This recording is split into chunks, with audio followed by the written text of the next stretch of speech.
lo largo y ancho del territorio nacional. En los últimos tiempos, dada la avalancha de corrupción y de impunidad que tenemos, hemos visto, por ejemplo, que en las redes recuerdan mucho el decreto del Libertador Bolívar, en el sentido de que todos aquellos funcionarios que tomen o cojan dinero del Estado, del pueblo, tendrán pena de muerte. Y en el segundo artículo de ese decreto señalaba que los jueces que no aplicasen a cabalidad esta disposición corrían la misma suerte. Sin duda que no es esa la pretensión, pero aunque muchos quieren la pena de muerte para estos casos, lo que sí es concreto, mis queridos amigos, que no podemos llamar pues contra la impunidad, no se trata de discursos, no se trata, algo y algunas cosas tienen que hacerse en prevención. Yo he venido sosteniendo a lo largo de estos años, incluso por el tema Lavajato, etcétera, la necesidad de que la Fiscalía de la Nación dinamice la lucha, en este caso, contra la impunidad vía fiscales dedicados ad hoc a todo este tema, porque no podemos estar pensando también que ya llevamos años, 4 o 5 años, por ejemplo, en el caso de Lavajato, y no tenemos nada del Club de los Constructores, o si tenemos algunos se han fugado del país, los expresidentes, siempre recalco en ello, y deja una mala sensación también del Ministerio Público y de las altas instancias del sistema de justicia. Y no me cansaré de recalcar ante todos ustedes con vuestro apoyo que es indispensable y necesario que se comprenda que el tema de la corrupción, como consecuencia de ella, la impunidad, que es lo más grave, que no haya sanción, que no les pase nada, ya no está en manos de los políticos. Los políticos quizás podrán delinquir, cometer delitos o abusos, lo que fuera, pero el hecho de la sanción está en manos del sistema de justicia. Y eso pasa por el Consejo Nacional de la Magistratura, hoy llamado Junta Nacional, pasa por el Ministerio Público, el Poder Judicial, el Tribunal Constitucional, algunos complementos como la Contraloría General de la República, pero lo real es que hay una sensación, o ustedes díganme en sus casas, no hay una sensación que no pasa nada y que los corruptos se liberan de todo y que además estamos dejando, pensemos en nuestra juventud, estamos dejando un precedente a los jóvenes y estamos incitando a los adolescentes, mañana nuestro futuro, como siempre se dice, a veces en un discurso demagógico y populista, pero lo real, que estamos dando la idea de que lo importante no interesa si es en una forma delictiva, en una forma negativa, es tener dinero porque con ello tienes protección, tienes lobbies y no se te va a sancionar. Entonces, mis queridos amigos, ante una situación de esta naturaleza, yo señalaba hace algunos años y fui criticado por hablar del año 1500, hablar de las Cortes de Cádiz, hablar de Salamanca, de todas las situaciones de la monarquía de esos entonces, monarquías absolutas, y cómo en el virreinato también se creó, tanto en el de Nueva Granada y todos los virreinatos que hubieron en esos entonces, se crearon los llamados juicios de residencia. El propio Hernán Cortés fue sometido a juicio de residencia. Y ustedes me preguntarán o estarán diciendo, ¿y de qué se trata?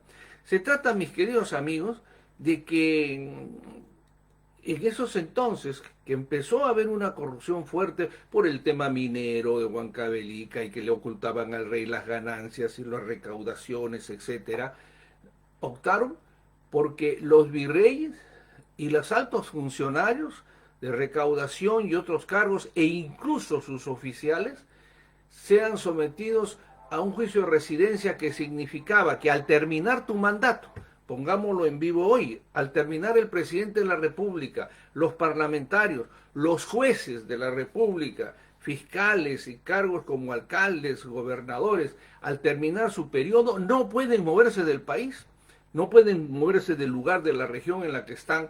Puede ampliarse ello con una autorización por necesidad, justificación, que un juez encargado lo autorice con las garantías de que pueda volver, pero no puede moverse porque es susceptible de ser sometido a un juicio de residencia, previa investigación y rendimiento de cuentas de sus actos.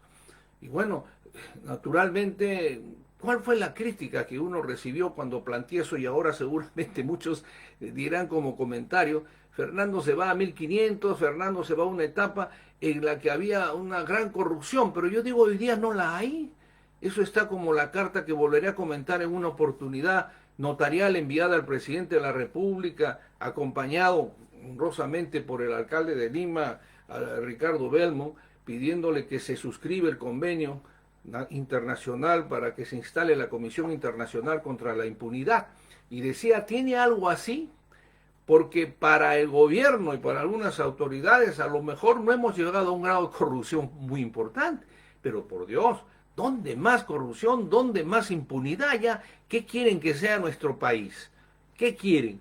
Donde los piratas, los saqueadores abunden sin que les pase absolutamente nada.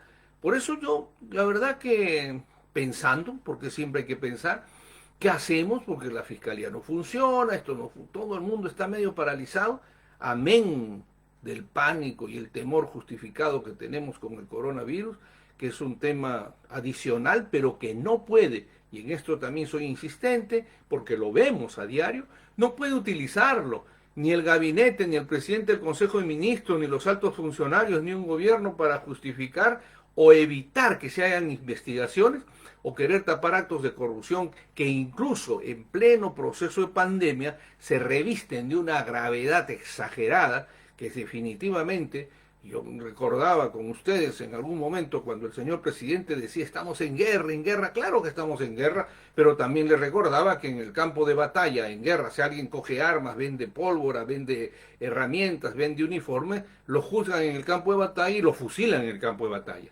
No es esa la situación que queremos, sin duda, porque tenemos un debido proceso, tenemos instituciones que queremos que estén consolidadas y sólidas y las garantías a cualquiera que fuere que delinque con las garantías procesales del caso, pero garantizando también que el Estado no sea el perjudicado.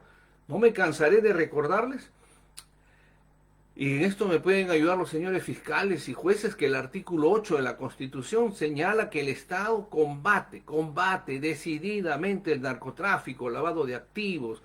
En las sentencias del Tribunal Constitucional, como siempre he recordado, sobre todo cuando tuve el honor de estar en ejercicio del cargo, con los colegas adoptamos el caso de que esto tenía un concepto contra la corrupción, contra la minería ilegal, y que estábamos obligados a combatirlo. Y entonces yo noto un poco de debilidad porque el Estado somos todos. Poder Judicial, Ministerio Público, Presidencia de la República, Parlamento con las fiscalizaciones y etcétera, pero tiene que actuarse con mayor diligencia. Pero como esto no sucede, pensando decía, qué necesario es de repente el juicio de residencia, que insisto, para que podamos entenderlo. Si un magistrado del Tribunal Constitucional, un parlamentario, un ministro de Estado termina su mandato, no se puede mover, no debe moverse. Es como una especie de impedimento de salida del país y de la región donde esté, para que en ese lapso inmediatamente puedan hacerse investigaciones, descubrimientos que exijan de este funcionario un rendimiento de cuentas, que si ello llevase a una ilicitud, sea automáticamente derivado y actuado por el Ministerio Público con las sanciones de severidad del caso. Pero, ¿por qué tenemos que hacer esto? ¿O por qué tenemos que reflexionar sobre esto, mis queridos amigos? Porque yo vengo recordando algo que es bien grave y les he leído incluso de algunas revistas semanales con nombres y apellidos, que el tema de la justicia no es pues lo que dijo el señor presidente. Al paso que va esa famosa reforma política, esa famosa reforma judicial, que no tiene toda la culpa ciertamente, porque el Congreso pudo haber modificado antes de ir al referéndum, o pudo haber agregado algunas otras cosas dándole un carácter de eficiencia mucho más sólido para el desarrollo de estas reformas. Pero si hablamos de reforma de justicia, vamos a la Junta Nacional. ¿Cuántos meses han pasado? ¿6 meses?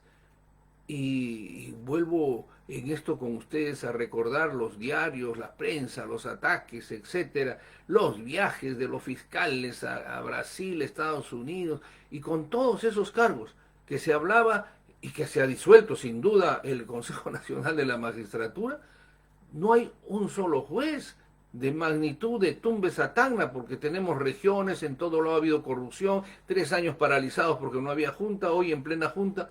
Pero yo les pregunto, ¿saben ustedes de alguien que ha sido destituido seriamente por la situación de corrupción o de mal manejo en el ejercicio de la judicatura? ¿Tienen ustedes conocimiento? ¿O es que la prensa grande pues nos tapa todo? No lo sabemos tampoco, ¿no? Porque en otros tiempos la prensa grande haría, por ejemplo, reflectores de primera instancia cuando se trata de recordar y decir que a quienes están investigados o han cometido actos serios de corrupción con lavajato o de otra forma contra los dineros del Estado, que es los bolsillos del pueblo, el gobierno les haya dado además dinero de préstamos, de incentivos a bajos intereses para que reactiven ¿qué? Reactiven el estilo de corrupción perfeccionado y no puedan ser detenidos, no puedan ser procesados y no puedan ser condenados. Esto no es broma. Esto no es broma porque estamos destrozando la República en el seno de sus más importantes instituciones. Y naturalmente no podemos olvidar que las instituciones están formadas por seres humanos y son los seres humanos los que la engrandecen, las disminuyen y en muchos casos las destrozan. Y entonces una república, siempre se dice el Estado no quiebra, el Estado no quiebra, pero como república nos destrozan y nos pueden convertir, y yo no sé, a ver, los estudiosos, podemos llegar a ser un Estado fallido, que es lo máximo de la degradación que existe cuando un Estado no funciona, cuando ha llegado a un límite exagerado de corrupción sin control y sin sanción, donde la impunidad es el emblema. Por eso no me cansaré de pedirle a todos ustedes que me ayuden a decirle al vecino, al niño, no a la impunidad, porque existe el poder oculto. Díganme ustedes si no sienten que existe un poder que controla como titiriteros a los grandes funcionarios de alguna forma, no a todos seguramente, pero se ve. Y por eso es que los requisitos fundamentales nos hablan pues de una idoneidad, nos hablan de decencia, de honestidad, de garantía de independencia, de la personalidad de quien va a llegar a los más altos cargos de la República.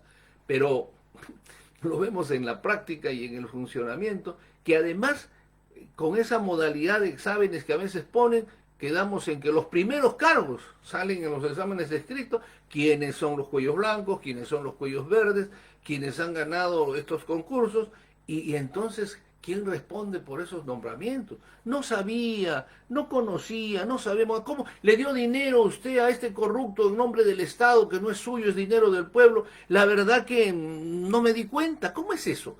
En el siglo XXI, ya, basta de burlas, basta de lastimar el sentimiento nacional, porque puede degenerarse, y en esto estoy reiterativo, y ustedes dirán, ¿por qué lo dice Fernando con frecuencia? Porque la ira también tiene un límite.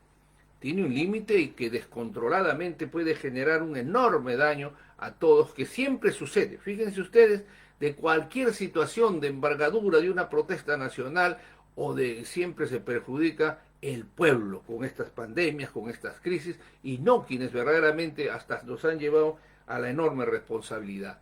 Por eso, mis amigos, hoy día quiero despedirme hasta el próximo jueves, señalando algo que he venido comentando que pertenece, sí, me pueden decir pertenece a 1500, oiga, pero hoy día hay más corrupción que en 1500, hoy día hay más impunidad que en 1500. ¿No estaría de más que el Congreso revise, analice un sistema de residencia, de juicio de residencia, para que los funcionarios de alto nivel no puedan salir del país, no puedan salir de su región por un lapso que lo dirán los técnicos, para que pueda realizarse la investigación y las sanciones que correspondan? En todo caso,